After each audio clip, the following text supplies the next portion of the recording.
Common इंसान के लिए कितना ये बूस्ट होगा और बिजनेसमैन के लिए कितना ये अभी जो है बिजनेस उसका फलेगा फूलेगा? जी, जीएसटी के ऊपर जो अभी आया हुआ है, रिडक्शन आई है, सबसे पहले है on behalf of entire handicraft sector में honourable finance minister miss Sitharaman ji का बड़ा शुक्रिया अदा करता हूँ कि उन्होंने हैंडीक्राफ्ट सेक्टर को, जिसके अंदर शॉल्स है, कारपेट थी पहले 5% या बाकी आइटम्स वुड कार्विंग वगैरह, सबको 12 से लेकर 5% में लाया है।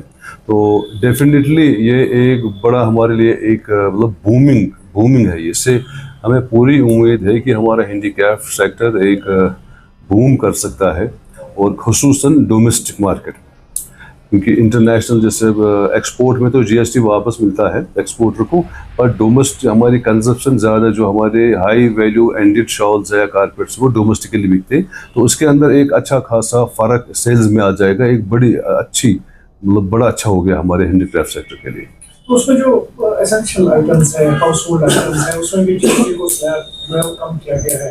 5 से लेकर 18 उनके 22% तक जो है स्लैब्स बनाए गए हैं। उसमें आपको क्या लगता है कि क्या यहाँ पर जो एसेंशियल आइटम्स के लिए काफ़ी ज़्यादा इन्फ्लेशन हाई हो रही थी, उससे भी क्या यहाँ पर आम लोगों को फायदा मिलेगा? नहीं, डेफिनेटली से पहले हमारे पास 4 स्लैब थे, अब टोटल दो रखे हैं गवर्नमेंट ने, 5 और 18। उसमें हाउस होल्डिंग है या बाकी जो हमारे डायरी प्रोडक्ट है, काफ़ी सारे फूड आइटम्स पे उन्होंने ज़ीरो कर दिया है, जो कि एक बड़ा चैलेंज था आजकल के वक्त में, इतनी महंगाई है। तो बड़ा एक आम आदमी के लिए बड़ा अच्छा हो गया है। और उसके बाद गाड़ियों में भी आप देखें, उसके अंदर भी रिडक्शन आ गई है। लग्जरी गाड़ियाँ जो कि 50% थी, उसको 40% पे लाया है, और बाकी जो 1200 सीसी गाड़ी है उसको 5 तक लाया है, या अप टू 1500 उस पर 18, उस पर भी एक अच्छी खासी राहत मिल गई है लोगों को।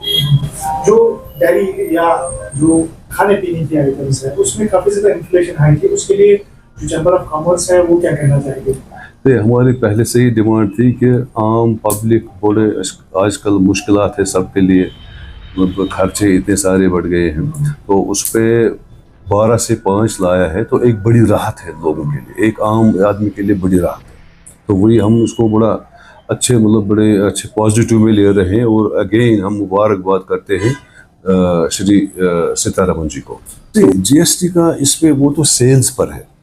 अगर कोई सिक यूनिट है, वो प्रोडक्शन में नहीं है, तो उसको जीएसटी के साथ मुझे नहीं लगता है कुछ नहीं देना, ये सेल्स के साथ है।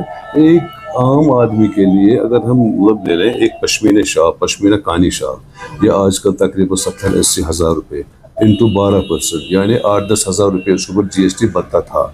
अब यही जाके बनेगा अब 4 से 5 हज़ार रुपये। तो डोमेस्टिक मार्केट में इसका बड़ा अच्छा खासा पॉजिटिव असर पड़ेगा, और आम पब कोई भी अब ले सकता है, क्योंकि अफोर्डेबल हो गया, जीएसटी 7% कम हो गया उसके ऊपर। या इसी तरह से हम वुड कार्विंग देखें, उस पर भी कितना हाई जीएसटी था, अब 5 पे आ गया। पेपर मैशी पे 5 पे आ गया। कारपेट हमारे थे ही पहले ही 5, और बाकी सारे जैसे फैब्रिक हम बना रहे हैं या कोई टेक्सटाइल प्रोडक्ट, उनके भी 5 आ गया। तो 100% इससे बिजनेस बढ़ेगा। देखिए, जीएसटी जो रिफॉर्म्स आए हैं वो बहुत अच्छे रिफॉर्म्स हैं। After a very long time consistently government को रिक्वेस्ट की गई थी कि जीएसटी में थोड़े रिफॉर्म्स चाहिए और उनकी ज़रूरत है, बट अनफॉर्चुनेटली पिछले 10 साल से, और स्पेशली जब से जीएसटी इम्प्लीमेंट हुआ तब से, तो ये लोगों ने कोई रिफॉर्म्स नहीं लाए। लेकिन अब नीड ये है कि आम जनता को कोई राहत मिलनी चाहिए। और मैं बिलखुसूस जम्मू कश्मीर की बात करूँगा और पूरे हिंदुस्तान की भी बराबर बात करूँगा कि जीएसटी रिफॉर्म्स की वजह से ये होगा कि डिस्पोजेबल इनकम जो है, इनकम इन हैंड जो लोगों की है, वो बढ़ जाएगी। उसकी वजह से there is something called as multiplier effect. जैसे आपके पास ज़्यादा डिस्पोजेबल इनकम है तो उसकी वजह से आप ज़्यादा खर्च कर सकते हैं, उसकी वजह से माशरे में जो इकॉनमी, जो पैसा है वो ज़्यादा सर्कुलेट होगा, उसकी वजह से डिमांड भी इंक्रीज़ होगी। And at the same time businesses, local जो लोकल बिजनेसेस है या बड़े बिजनेसेस है, एट द सेम टाइम जो लोग, आम जनता है, उसको काफ़ी फ़ायदा मिलेगा क्योंकि ज़्यादा इनकम हाथ में होगी।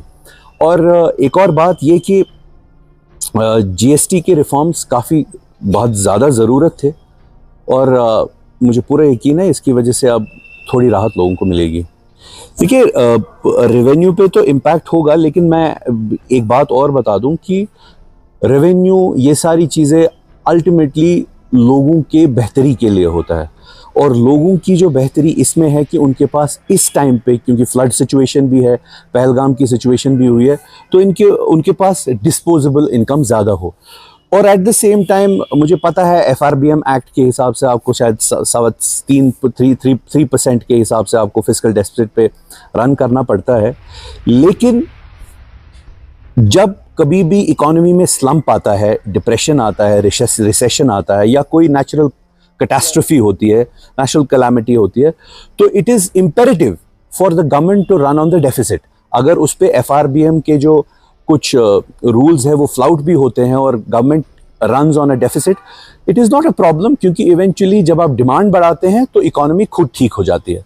तो अपनी अपनी थॉट प्रोसेस हर एक का है, लेकिन मैं ये कहूँगा that it is imperative for the government to run on a deficit and give better packages to the people, even if it's borrowing from Reserve Bank of India and other institutions to fund this growth right now, because Jammu Kashmir को इस time पे ज़्यादा ज़रूरत है एक friendly government की, जो फिस्कली उनके जो एक हिसाब से उन्हें हेल्प करे इस इकोनॉमिक स्लम्प से। इससे कोई फिस्कल क्राइसिस ये सब नहीं होता है, क्योंकि हमने पीछे भी देखा 2008 में, 2009 में जब रिसेशन आया था पूरी दुनिया में, आप देख लीजिए किस तरीके से ओबामा साहब ने एक बहुत बड़ा फिस्कल पैकेज दिया था अमेरिका को, या उस टाइम पे मनमोहन सिंह साहब ने भी कितना बड़ा पैकेज दिया था, या कभी भी जब कोई भी कैलामिटी आती है तो एक फिस्कल पैकेज दिया जाता है वो, and you can fund that through NITI Aayog, from government, central government, RBI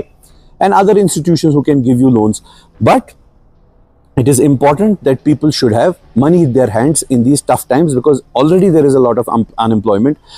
Baisaran incident has caused a lot of havoc in the tourism industry, and abhi jo fasal bhi kharab ho gayi hai hamari, so it is important that the government should give relief to them, and even if it runs on a deficit, that's not a problem. Eventually it course corrects itself over the course of time.